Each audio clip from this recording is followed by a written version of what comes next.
Isa sa mga pinakamalaking kaibahan ng tagumpay ay kapag ang mga tao ay nagsasabi sa kanilang mga magulang, kapatid o mga kaibigan, isang araw makikilala ako ng mundo.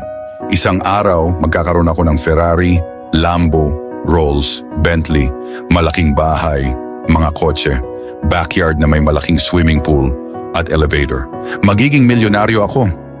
Ngunit sa halip na magtrabaho ng Biyernes ng gabi, tumatawag ka sa mga kaibigan at pumupunta sa party.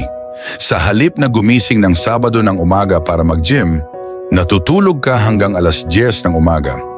Sa halip na magbasa ng libro tuwing linggo, nanonood ka ng mga pelikula buong araw.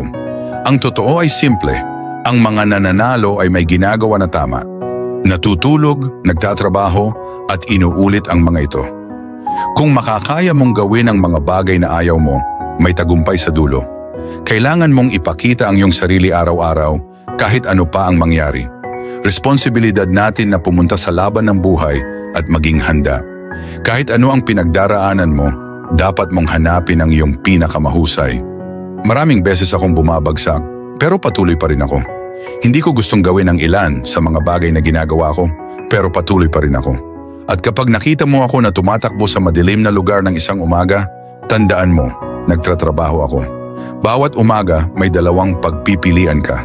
Pwede kang tumingin sa orasan at pindutin ang snooze at matulog muli. O pwede mong sipahin ang orasan, bumangon at ituloy ang iyong mga pangarap. Kailangan mong dumaan sa hirap sa buhay para makarating sa mataas na lugar.